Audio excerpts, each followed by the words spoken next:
የኢትዮጵያ ብሮድካስቲንግ ባለስልጣን ለሶስት የግል ቴሌቪዥኖችና ኤፍኤም ጣቢያዎች ፍቃድ ሰጠም።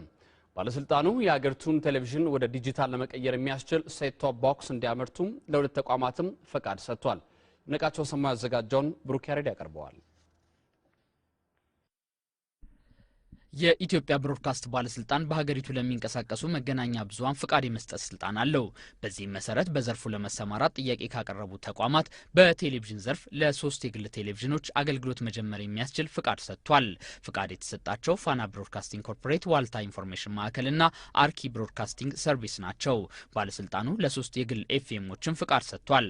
አህዱ ኤፍኤም 94.3፣ አርኪ ኤፍኤም 97.6፣ ሉሲ ኤፍኤም 107.8 ፍቃድ የተሰጣቸው አዳዲስ ኤፍኤሞች ናቸው። የባለስልጣኑ ዋና ዳይሬክተር አቶ ዘራ ያስገዶም ለዲሞክራሲ ግንባታ መገናኛ ብዙሃን የጎላ ሚና ስላላቸው የግሉን ዘርፍ ተሳትፎ ለማሳደግ ይሰራል ብለዋል። በቀጣይም ለዲሞክራሲያዊ ስርዓት ግንባታችንና ለህዳሴያችን ወሳኝና ጠቃሚ የሆኑ የንግሬዲና ቴሌቪዥን ጣቢያዎች በሁሉም የሀገሪቱ ክልሎች በተለያዩ ቋንቋዎች እንዲስፋፉ የማድረግ ስራ ተጠናክሮ የሚቀጥል ይሆናል።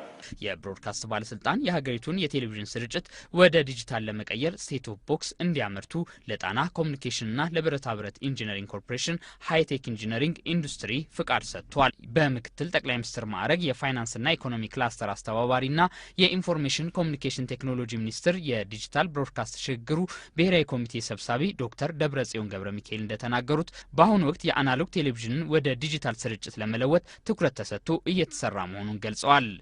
ከብሔራዊ ኮሚቴ ጀምሮ የተለያዩ ኮሚቴዎችን በማዋቀር ሽግግሩ ያለ ብዙ ጣውረድ ያለ ብዙ ምስቅልቅል ያለ ብዙ ወጪ ውጤታማ በሆነ መልኩ ለመምራት የሚያስችል ዝግጅቶች ተካሂደዋል።